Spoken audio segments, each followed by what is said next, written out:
Good morning, everyone.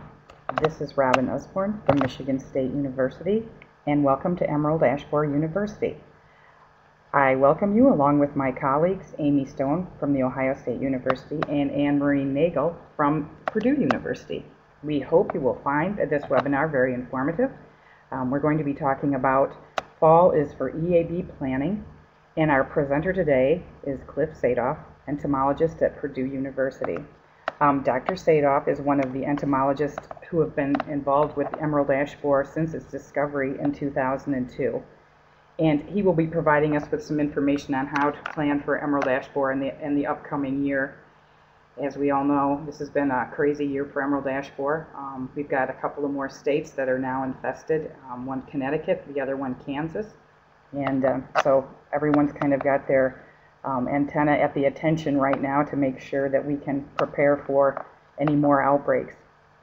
I wanted to let you know that during this webinar, if you have questions, please feel free to write them in the chat pod, and we will be responding to them after the webinar presentation is over, just to keep the flow of the presentation going. And we would like you to stay tuned till the end of the presentation, because we would like to get your feedback, and we will be providing you with a link to a survey that we'd like you to participate in. The first 10 people to participate and turn in their surveys will receive an EAB goodie bag, so make sure that you have your contact information and can put your address and that kind of information in there. This webinar is being recorded, and it will be available for viewing later today. So if you go to www.emeraldashborer.info, you will be able to access this recording and all the other recordings that we have done with EAB University. So with that, I would like to say welcome, Dr. Sadof. Let's get your audio going, and you can begin. Okay, thanks, Robin. Am I coming in clear? Great. Okay. Everybody, great. Thank you very much. All right. Well, today I'm going to talk about fall is for EAB Planning, which is an obvious ripoff of the old fall is for planting slogan that a lot of horticulturists are using to promote fall planting for trees. So, and the reason I'm doing that is because I think now is a very important window for us to take advantage of before the leaves fall off the trees and we lose a lot of potential information. Okay, so we're all here because we want to be able to protect ash trees, and as we know, ash trees are valuable because of their aesthetic benefits. Here we see a 22-inch DBH ash tree, and I mentioned the term DBH because that's how we talk about tree sizes, which is the diameter of the trunk at 4.5 feet above the soil line.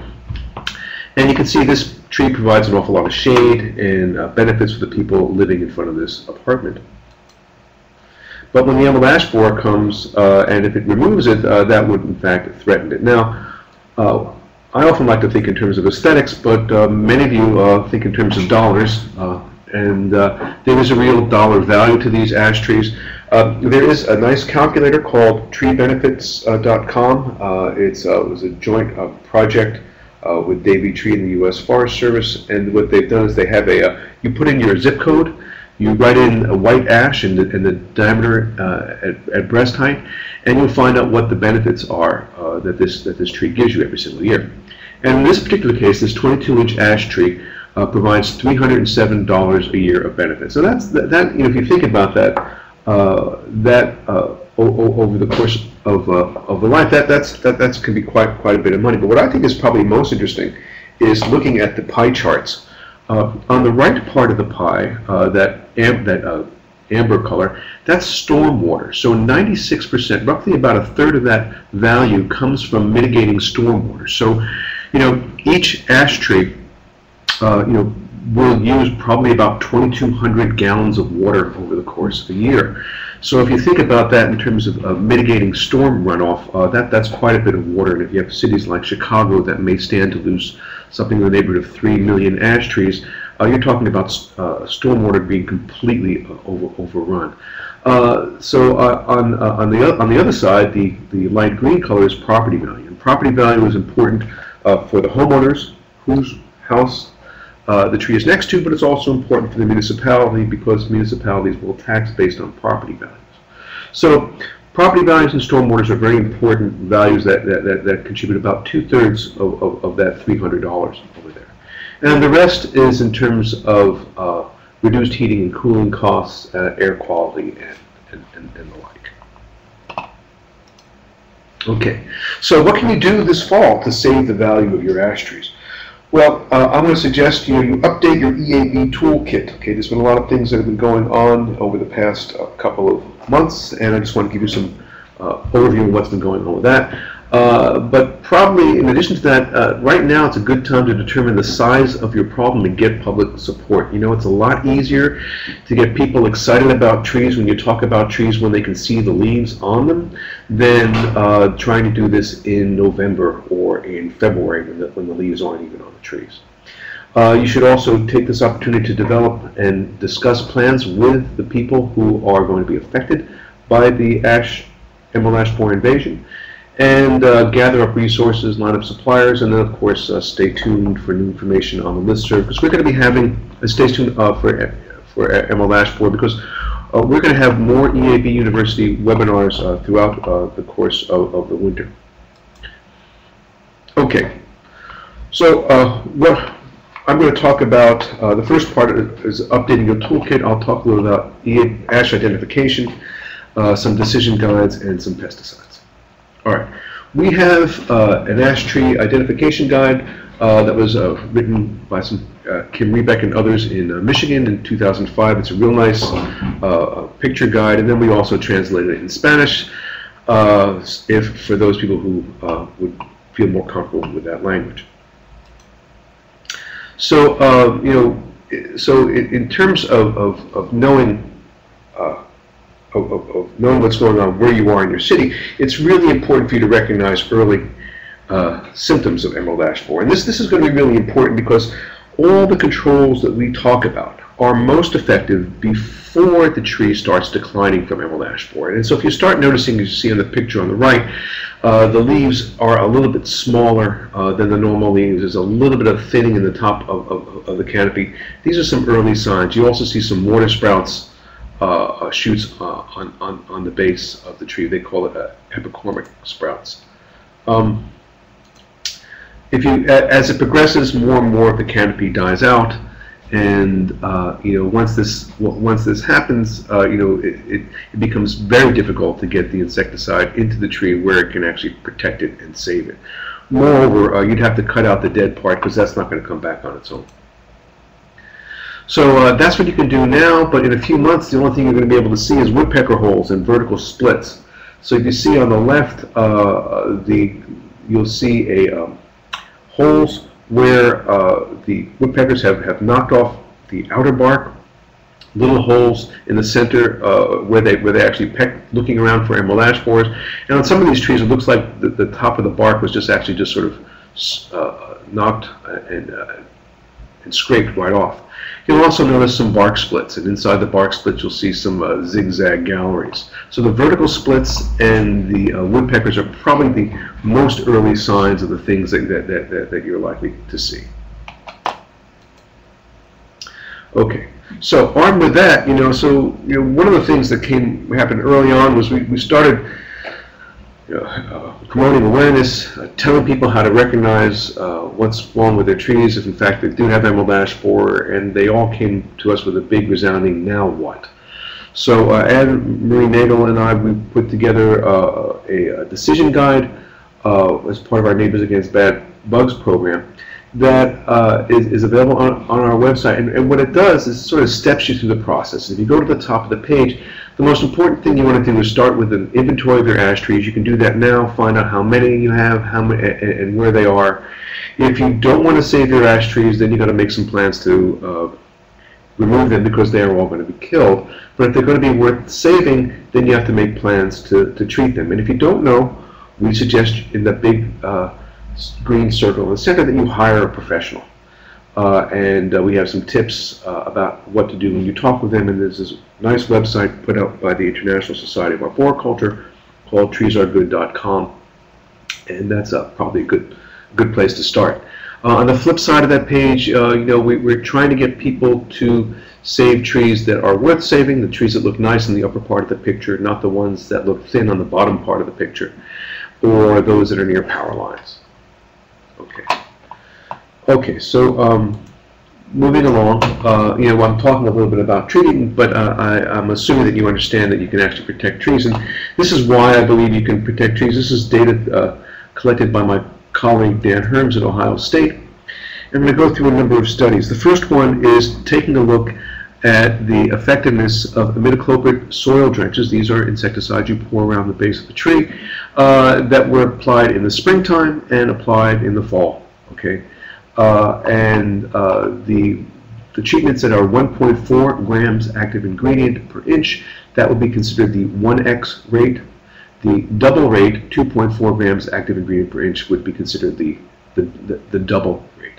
So what happened was that this study was conducted in Toledo, Ohio, and it started in 2006. And you can see this graph over here with this pink dot.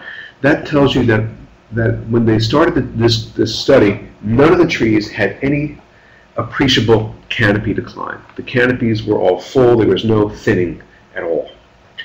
And then they treated every single year on trees that were with a 14 to 20 inch DBH trees. These are fairly sizable, substantial trees. If you follow the white line, you'll notice that starting in 2008, we started seeing some significant decline, 40% decline. 2009, we had almost 90% of decline, and in 2010, we had 100% decline. To me, this is probably really shocking because it tells me that in 4 years, all the trees that weren't treated died. So this happens real fast, and that's a theme I'm going to get back with as we move along. The 1x rate of merit in the fall, which is the yellow line, and the pink and the magenta Zytec fall rate, these gave some control initially, but as time moved on, they eventually started to decline. There was no data taken in 2012 because the trees actually had to be removed. But all the spring applications, whether it's the 1x rate or the 2x rate, they started seeing some increase in damage, but basically by 2012 the trees are all healed. Okay, so this is really excellent evidence to suggest that if you start treating before trees start becoming symptomatic and you persist every single year, you can save your trees. And I think after this time, after this 6 year interval, the population of emerald ash borer is probably fairly low, and you might even start thinking about easing back on your treatment. And more of that later. Okay. So another way of a product is called Safari Dinotefuran. This was done in Bowling Green. These were actually done on basal trunk sprays. And what that means is that you see the fellow on the left is taking a low pressure sprayer, spraying the trunk for about 2 meters, about a 6-foot band around the tree. And they treated some trees had a DBH of 8.5 inches and some had a DBH of 16.5 inches. So these are also up to fairly sizable trees as well. So some were treated with basal trunk sprays, others had soil treatment, and they were treated and evaluated annually for 4 years. And what we can see here, although the untreated are still only at the 50% decline rate, we can see that the basal trunk sprays and the soil injections both are working quite well at the varying rates that they're using on these rather large trees. So I think that this is good evidence to me to suggest that safari treatments can in fact be useful on trees up to 16.5, 17 inch DBH. All right, now the third method of treating is emamectin benzoate injections, commonly known as triage. And in this study, this was also done in Toledo, Ohio, and they were applied in 2006 once, and he evaluated it yearly afterwards to see how long it would work, and he started at the low rate all the way up to the ultra-high rate of 0.8 grams active ingredient per inch, which is 20 mils of product per inch of triage. And what he found was, of course, just like the study we showed on the imidacloprid, started out with very low levels of canopy decline. And then as time went on, There started being some decline in the untreated by 2008. We had about 50% decline. 2009 we hit 90, and then by 2010 it was 100% decline. What's interestingly in the untreated trees, what's interesting is that the 0.1, the 0.2, and the 0.4, and the 0.8 all had less than 10% canopy decline in 2008. Okay, this is definitive proof that this stuff lasts for 2 years on 20 to 25 inch trees.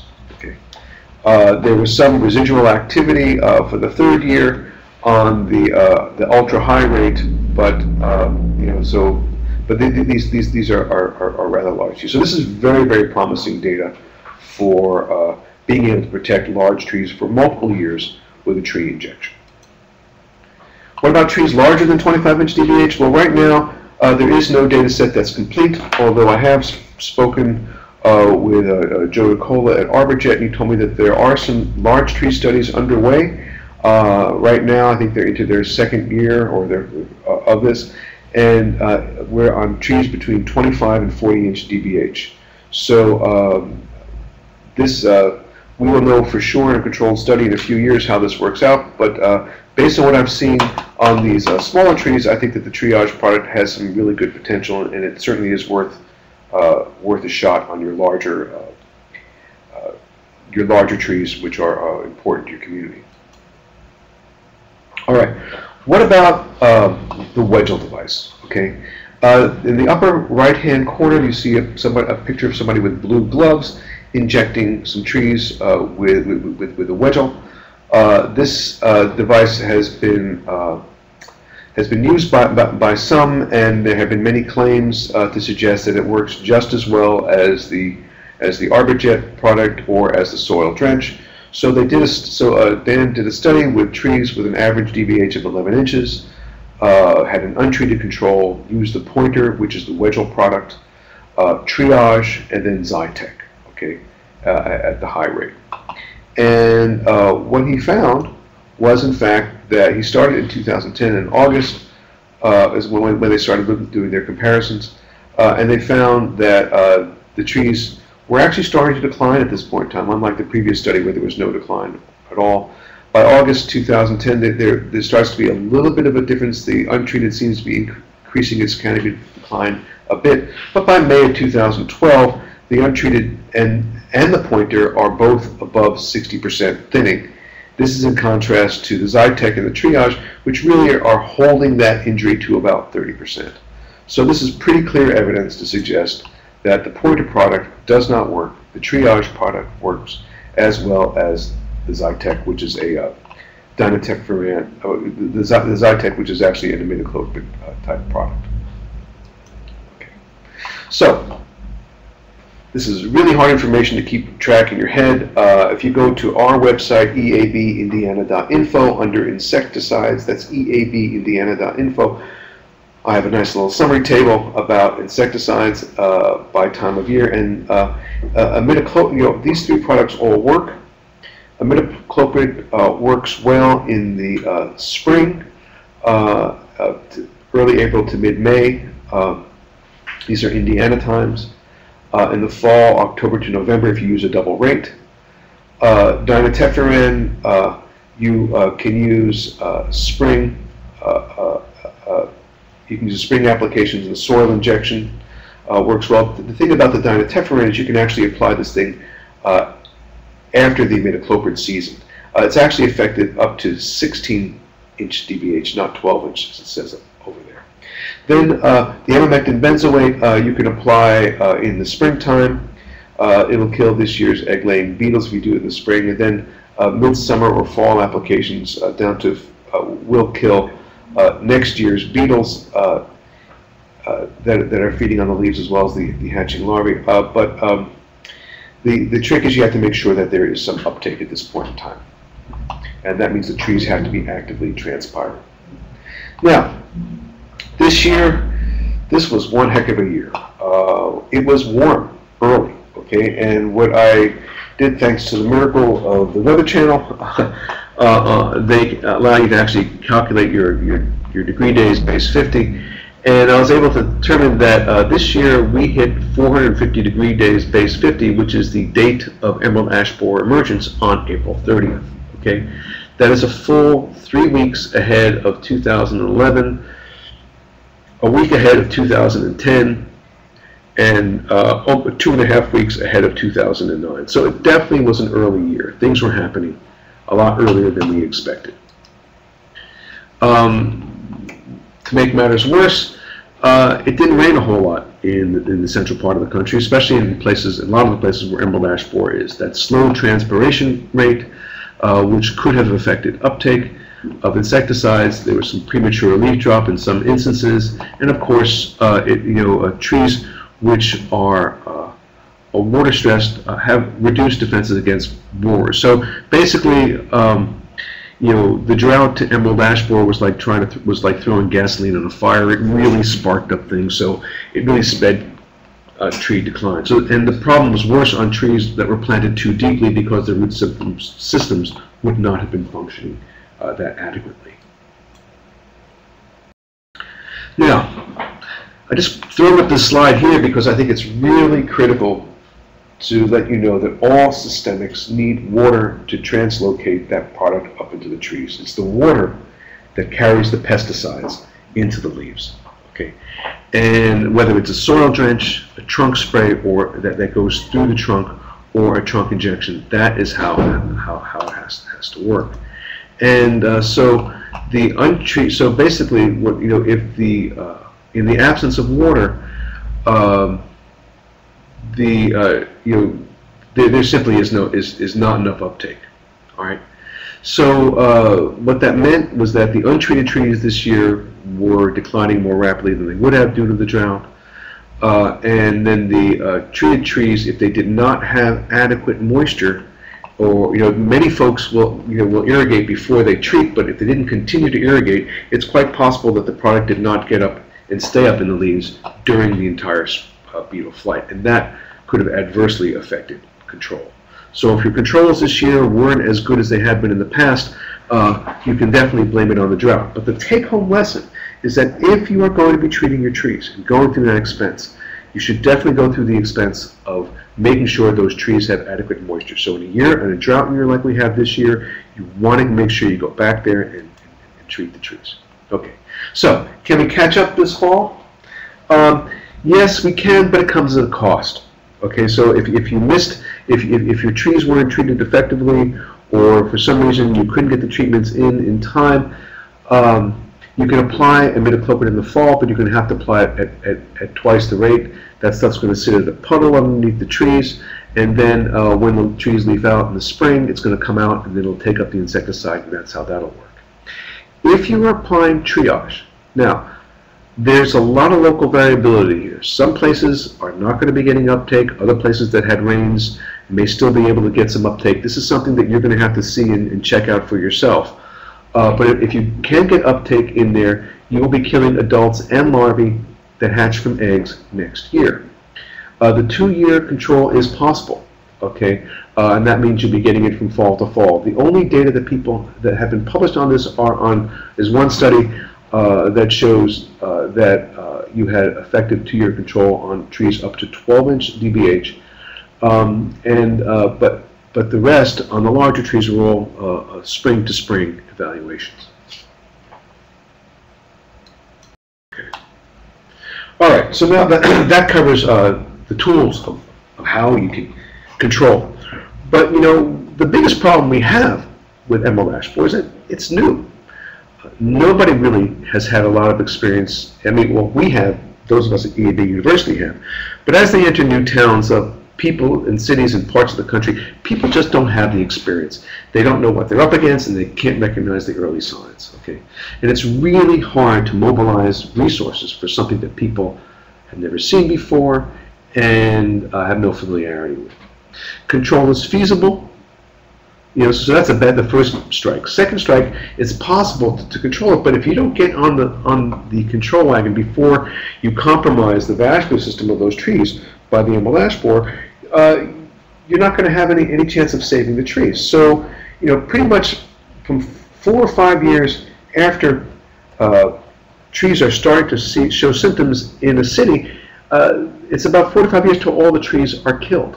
Okay, so we have a very short window, and the problem is that people don't people take a while to be convinced to part with their resources. So some people may start noticing the decline, but if you take 2 or 3 years to convince people after you start noticing your decline, it's going to be too late. Now, to make things even worse, everybody's broke, resources are limited, and then delaying action increases costs and changes your pest management plan from a tree-saving operation to a tree removal operation. Now, let me just sort of explain this destruction wave. All right. Deb McCulloch likes to talk about the wave as a cusp, a crest, and a post-crest period. The cusp of a wave, and let me just explain this graph. The y-axis refers to the percent of maximum expression. So 0% defoliation to 100% defoliation, and in the case of emerald ash borer, which is the dotted line, that would be 0% of the maximum population and then 100% of the maximum population. If you use a simple model, assuming that the population of beetles and the population of trees that are showing symptoms doubles every single year, you go from year 1 to 1%, 2, 4, 8, 16, 32, 64, then 100. In 8 years, you lose all your trees. Right? Most people will start noticing emerald ash borer is present when it hits at about the 8% level. That means 1 out of every 12 ash trees are starting to show some symptoms. Now that doesn't seem like, that seems like a lot of trees, but when you have only 1 out of every 3 trees being an ash tree, you have to be pretty well on the ball to see that. So if you're on the ball, you've got 4 or 5 years at best if you wait until you start seeing symptoms. And my recommendation to you is to not wait. Okay, now the reason for this is explained by the situation that happened in Fort Wayne by the arborist, city forester Chad Tingle. It was first discovered in 2006. The first 4 years of this graph, you'll notice that the number of trees that were being removed was rather slow. Okay, this is what I call the happy time. Okay, this is the time where you can say, well, we're not spending anything on, maybe we're not spending money on treatments. We can keep up with this. This is not going to be that big of a deal. But guess what happens in 2010? All of a sudden, you go from 500 removals to 1,000 removals, and to 1,500 removals in 2010, and then all of a sudden you're doubling. And by 2012, you're at 3,700 removals. And so what happens is that the first 4 years you keep up with the removals. After that, 80% of the trees are dying, and you just don't have the capacity to remove your trees. Okay, you just, it's very hard to imagine how hard it is to remove 14,000 trees. So this year in Fort Wayne, it turned out that the contractor that won the bid actually walked off the job because they said they just couldn't do it. So this is like well beyond people's experiences. And what you really want to avoid is you want to avoid that period where all your trees are dying, all your trees have the potential of falling down and hurting people and property, and it's going to cost big bucks to get rid of that. And if you're early in the game, you're not showing a lot of signs of emerald ash borer at this point in time, you have a chance to take control over this and keep track and keep your removals to a moderate rate. And I'll go more about that. One last slide, in case this doesn't, that last one didn't scare you enough. Here's a picture that Dan Herms took in 2006, and here's a picture of this on the left, and on the right is the same street, and they're all dead. I mean, it happens fast. I can't stress this enough. There is really little time to waste. Okay, I'll tell you a tale of 2 cities. Okay, Indianapolis was isolated. There was an isolated detection in 2006, 3 miles from our study site. It is in the crest stage of the infestation in 2010. That's when we decided to start this study. We wanted to track ash decline. In West Lafayette, where it was detected in 2011, we started our study site in 2010. Okay, that was before it was actually detected in West Lafayette. And we just picked a group of 150 trees. We picked 50 good trees, which we assigned a rank of 4, 50 fair trees, which we assigned a rank of 3, 50 poor trees, which we assigned a rank of 2, and we identified them, and the first year the average scores of all the trees was 3, of course. And we scored them every single year and saw and tracked a decline. And what we found was that the solid line is the Lafayette area where we did the study, where it was just detected in 2011. And we see that in 2010 to 2011, it's pretty much stayed about 3. And then it's starting to decline just ever so slightly in 2012, a year after it was found. This is a contrast to the rate of decline of the 150 trees in Indianapolis that were at the cusp, at the crest stage. Okay, it went from 3 to 2.26 to 1.37.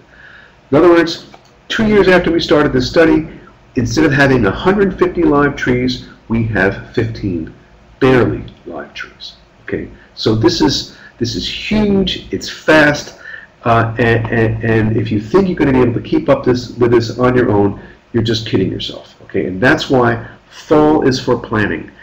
You know, take advantage of the fact that there's leaves on trees to garner get people's attention and try to get some support for a management program.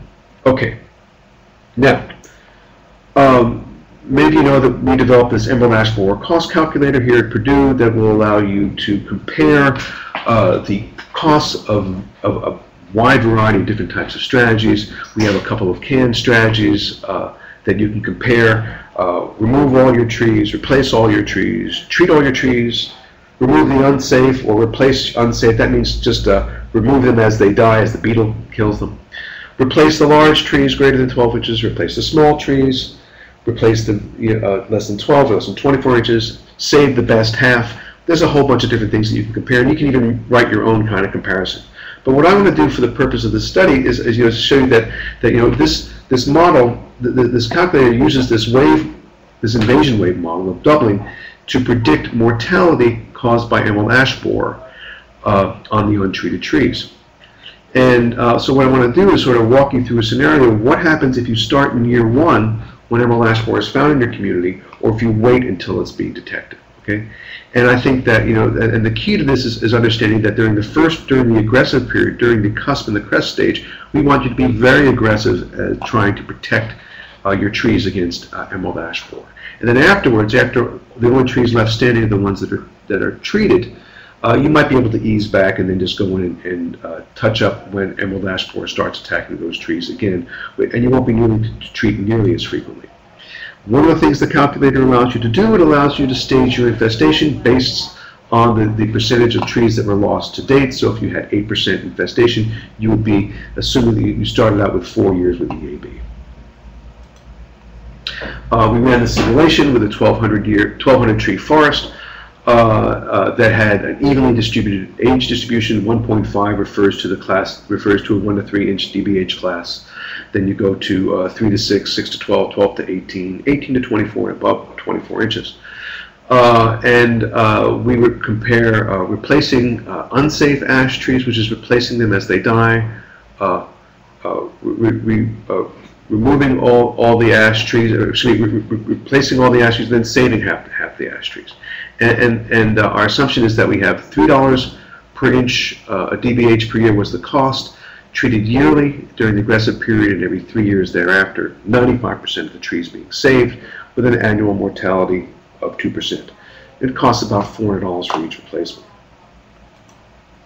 Okay, what we found was that when we replace the unsafe ash trees, this is this black line here. Okay, if you're letting the beetle guide your time, the upper graph here is the annual cost, and you'll see that the first couple of years you're not spending an awful lot of money. You're spending less than $35,000 in the first 4 years.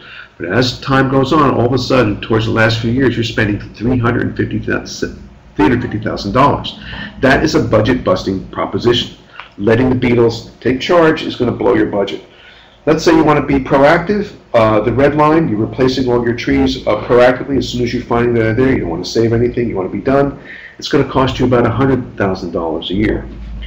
And if you would just want to save your best half of the trees and replace the rest, it's going to cost you $75,000 a year. Then after the 12-year aggressive period, you will have a much lower cost because you'll be treating it infrequently every 3 years, and that's what the reason for the jagged line. Interestingly, if you would compare the costs of all these 3 strategies on this particular forest, you'll see that at the end of 25 years, it's going to cost about the same.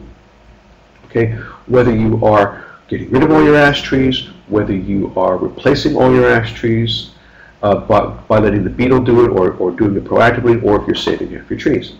Well, what does that get you? Well, guess what? If you let the ash trees die, your forest, which is the black and blue line, black and red line, and this is measuring the total deviations, the sum of the diameters of all the trees. You'll notice that after 25 years, you only have about half of the replaced trees is only half of the size of the initial ash forest that you replaced. If you save half your trees, you have about twice the size of your forest. So, making a long story short, you get twice the forest for the same amount of money. So clearly, saving trees is far more cost effective. I'm not talking about saving all your trees. I'm talking about saving some of your trees. All right. Now, what if you waited until year 4 when there was 8% damage, which is when most people start treating. Most cities are starting to treat when they're starting to see damage. Your annual cost of the proactive, which is the red line, is $193,000, about twice the price of the $100,000 on the starting at year 1. It's $50,000 a year more if you're if you're saving half your trees, and of course you get a huge spike of $381,000. So your annual costs are going to be much higher if you wait. Okay, and I think that is a very important factor. So here we are. You see, right now I think we are here in Lafayette on this little big red arrow. We're in a little happy place because year 4 we're in this situation. We're starting to see some decline, but we can keep up with the cost of removals right now. But if we don't start doing something, what's going to happen is that we're going to be having astronomical costs for removing these trees, and at the end of it, we'll have no forest. Okay, now the Emerald Ash Borer Cost Calculator is not the only simulator on the block. We also have something called EAB Plans, which was written by two folks named Richard Hoyer and Andrew Van Natta at the University of Wisconsin at Stevens Point. And this one here, it will allow you to compare 5 stock strategies. It doesn't allow you to vary the proportion of trees that you treat. You also have to enter an average tree size. And what I did was I just ran their calculator, ran their scenario using for the same forest that I ran earlier, comparing what happens if you do nothing. Okay, and then you would or treat all your trees, or remove and replace your trees as they die, or do a preemptive removal over 8 years, or if the EAB never arrives. These are 5 different scenarios that they compare, and this is what they call is a scorecard. Now, you're thinking, why is this guy putting on a complicated scorecard like this in a short presentation like this? What you want to focus on is that green means an option is desirable, red means that it's the least desirable outcome. Okay, and so what you see is that on the left-hand column you'll see a whole list of goals and objectives. And what I really like about this approach is that you all know this, is that people have many different values, and they express their values in many different vocabularies. Some people say, I want to save all the trees. Some people say, I want to save money. Some people want to reduce risk. Some people want to reduce annual costs. And we have a whole bunch of goals and objectives that are designed to see how well these objectives are met from the different strategies. And what you can see here is that treating all the trees has more green bars than any of the other strategies. Okay, and I think that is and what you see in terms of on the bottom part, where it says benefit cost. The benefit cost ratio for treating all your trees is 1.23, so you get more benefits than cost. And that compares with just preemptive removal of 0.73. So if you're saving your trees, you're saving money. So the point of this is that both the EAB plans analysis and my analysis both show the same thing, that saving trees is a better way to manage your cash flow. Okay, and so that's how it goes. So now you all know that you can save trees. You also all know that it's more cost effective to save at least some of your trees, okay, than to having to remove them all. And you definitely want to be proactive and don't let the beetle set the tune, set the rate of tree removal for you. Okay. So you want to get your community to care, and one of the things we would suggest is that while the leaves are still on, is start scheduling what we call NAB tree tagging events, Neighbors Against Bad Bugs. This is something we'll be talking about later on in the year.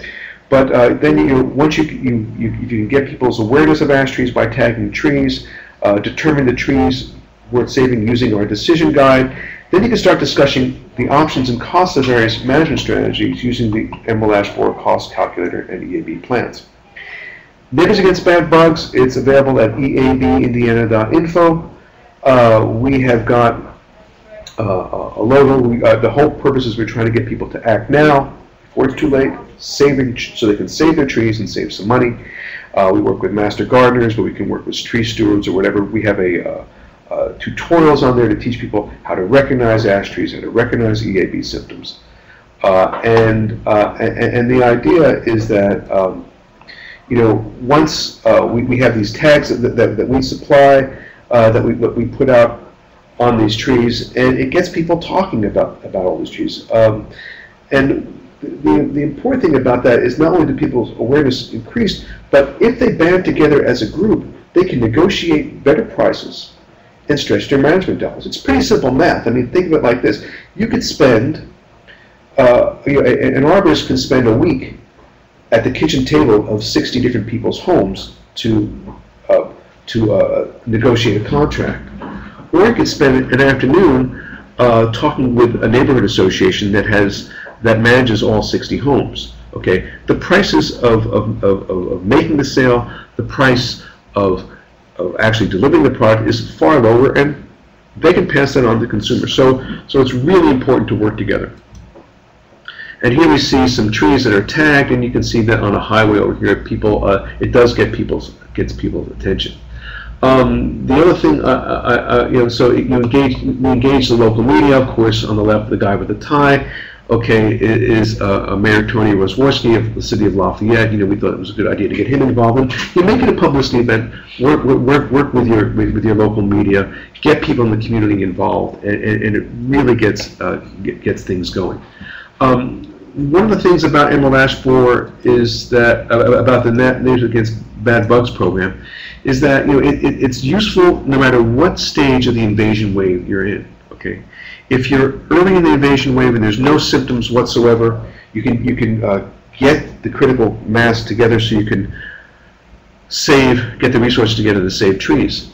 If your trees are starting to decline, you could still work together to get group discounts for bulk tree removal. So anywhere you are in there, this is really important. It allows you to get communities together to get the resources that they need.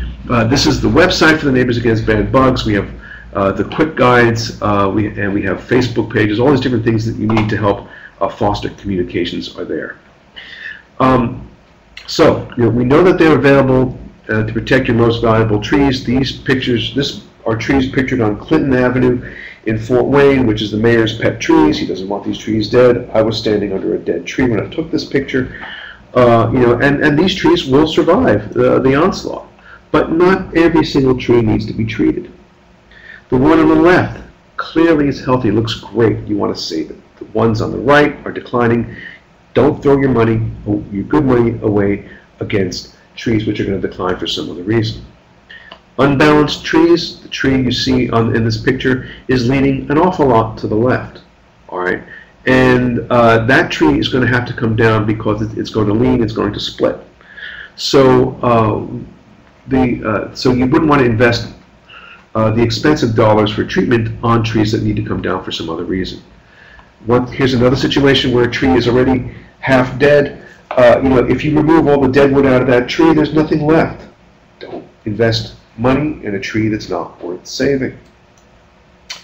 This is one which is my favorite picture because it turns out that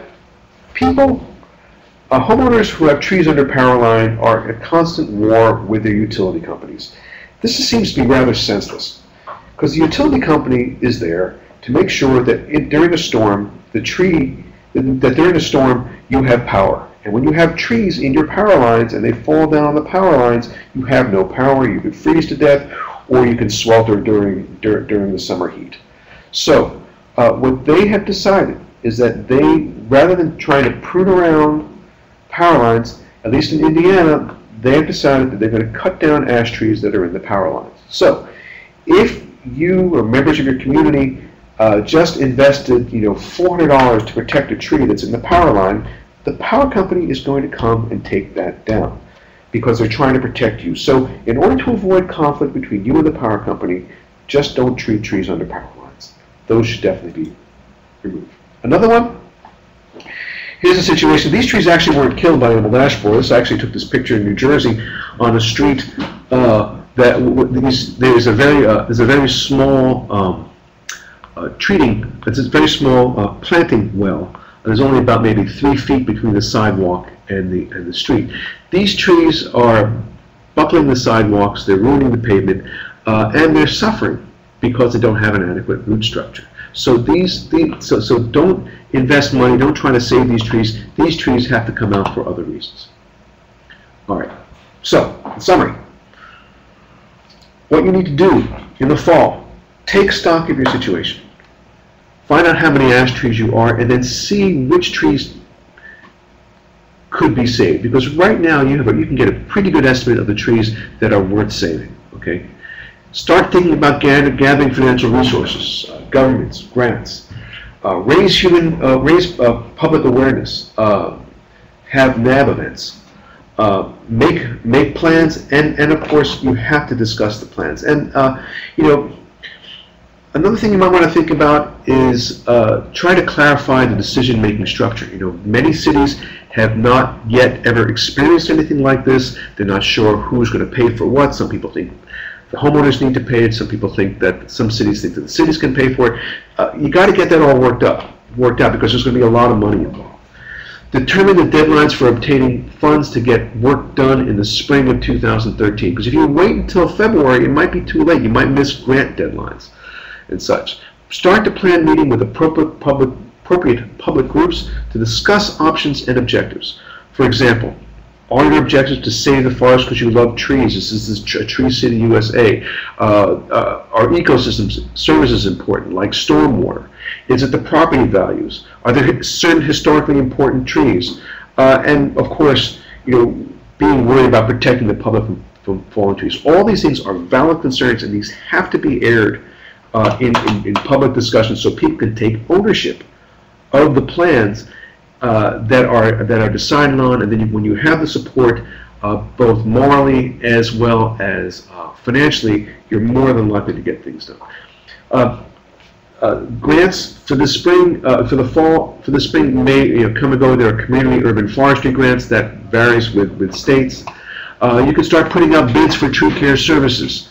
Or you can make plans for waste handling. In situations where you're starting to lose hundreds and thousands of trees, it's an incredible volume of wood, okay, and it can be expensive. Some cities have gotten very innovative. They've worked out some deals with some people that like to make wood bark mulch, and they have, rather than having money change hands, they give them mulch for free if they grind up their trees. So in other words, a city would give a tree to a company that would grind their trees into mulch. Then rather than having the city pay them for that service, the city could that individual would be able to sell their mulch for profit, and then of course the city would also get some mulch in return. So there's lots of room for some horse trading here. Okay. So, and finally, the last thing you need to do is to stay tuned to EAB University. at emerald-board.info. This happens to be the specific link over there, so you can make plans to come to new talks as they go on. Okay, I'm ready for questions. Thank you, Cliff. We did have one question that Amy and I have tried to answer, but just in case you have some input as well. It says ash trees are suffering from wilt in addition to emerald ash borer. How, is it wilt or is it an onset of symptoms of emerald ash borer this late in the season? How do you? I think we kind of try to say that you need to go out and know your signs and symptoms and check your trees closely.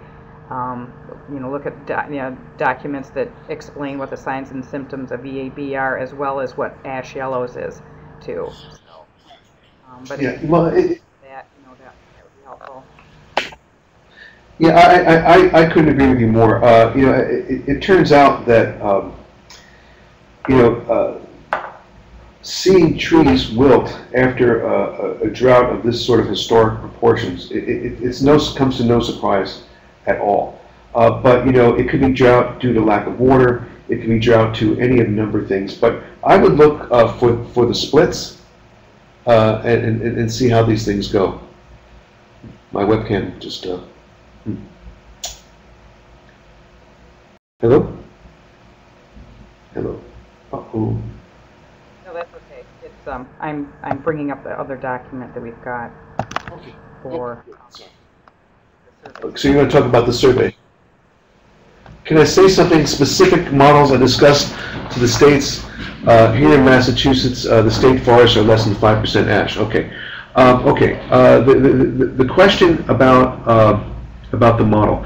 The model, the growth model that for the emerald ash borer cost calculator and EAB plans. EAB plans, and we both use about the same average growth rate that was based on some work that was done on the city for the city of Indianapolis. They measured trees and they estimated that the growth rate in the city of Indianapolis, our zone, was about 0.45 inches per year of growth.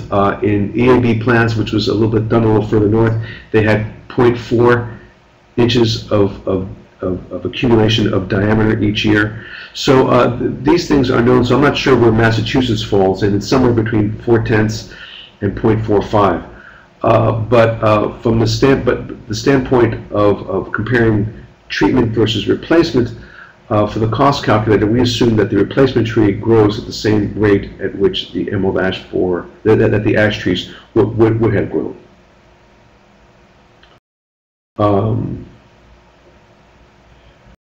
Let's see. Chuck Connor has a question. What's the DBH size where the cost benefit of a single tree tips for replant to a different tree to treat for EAB?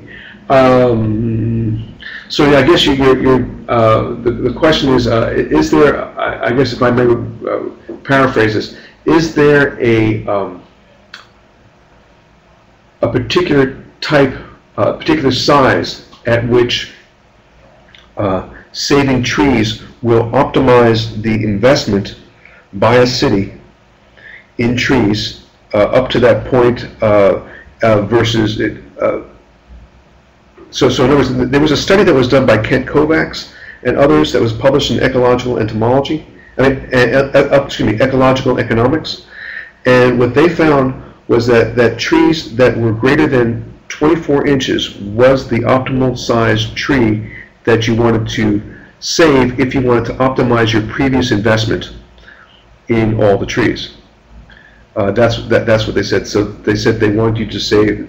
The model said to save the larger trees, which are greater than 24 inches DBH. Okay, that's what they said. But that was an optimization model based on economics. Okay, economics is just one of many factors. There's also emotional value. There's the other thing. So I'm not saying that.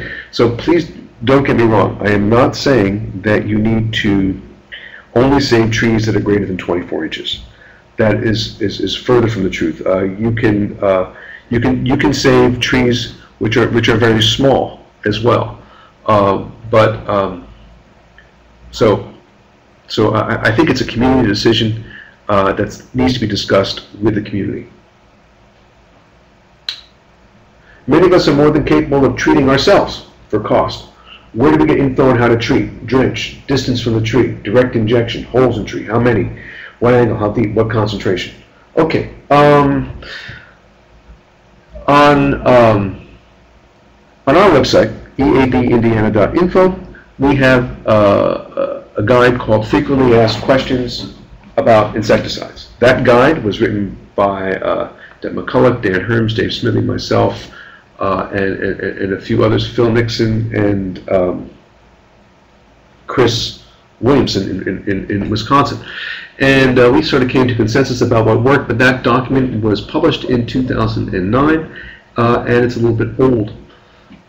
So I've tried to update my website that would tell you, to give you some more updated tables to help you answer some of those questions. On the label, for the ArborJet triage product, they're very specific about the number of holes. They have training videos that help you out and along. The concentration is a label document. I think I went through that before. I think for the imidacloprid, you definitely want to use 1.4 grams active ingredient per inch in the spring, or double that in the fall. So you're going to have to look at the label on this sort of stuff. So between the website and the label, you can certainly get the information you need. Cliff, there was another question as well from Greg Shaner. Is there any kind of pheromone trap to detect adult EABs in the area? And if so, and if the adults are detected in an area, over how wide an area around the trap can it be assumed EAB is present? Well, that would be the $20 million question, I would think. The answer to that question is no. These beetles are attracted to green leaf volatiles. There's been some excellent work done by Therese Poland and others looking at trying to see what attracts the beetle. They're attracted to the color purple. They're attracted to green leaf volatiles.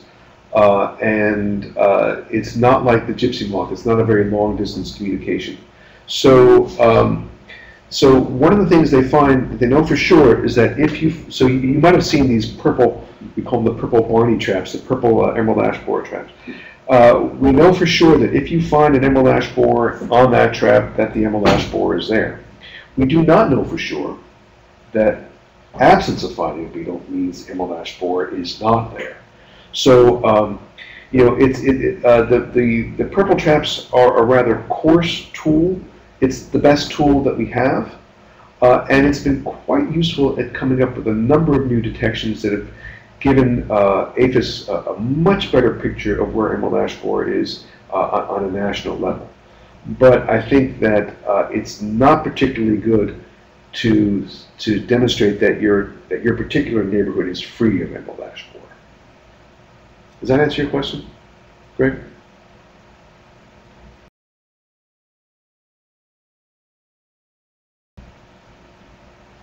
Thanks. We have a couple more people typing, so we'll hold on for that. I can hang as long as they would like.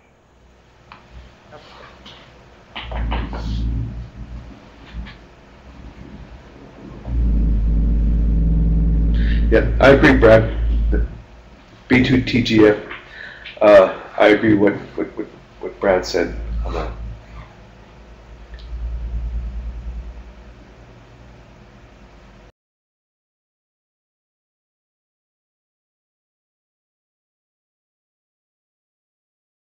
Hey, so what are we giving away for the goodies this year? Well, I think we have little Chico bags, we have tape measures, we have little cleaners for your cell phone that are all All right. Okay, have there been any studies with organic pesticides? Canada had recommended them earlier. There have been some studies with neem, okay, as a directive, okay, and it has been shown to reduce, to save, to protect, to give some level of protection. But the studies that I have seen have not been done under the same population pressures that I've seen with the other chemicals. So there is some potential, but the potential is not as well developed or as understood as the products that I've been talking about. And this is a really unforgiving animal. You have one chance to protect your tree. And you know, we have to be thinking in terms of what are the ecosystem services that these trees provide versus what possible negative impacts the insecticides for a brief period would have. And I don't really know the answer to that question. That's a local decision that has to be made, and that's why all this stuff has to be discussed in a very public forum.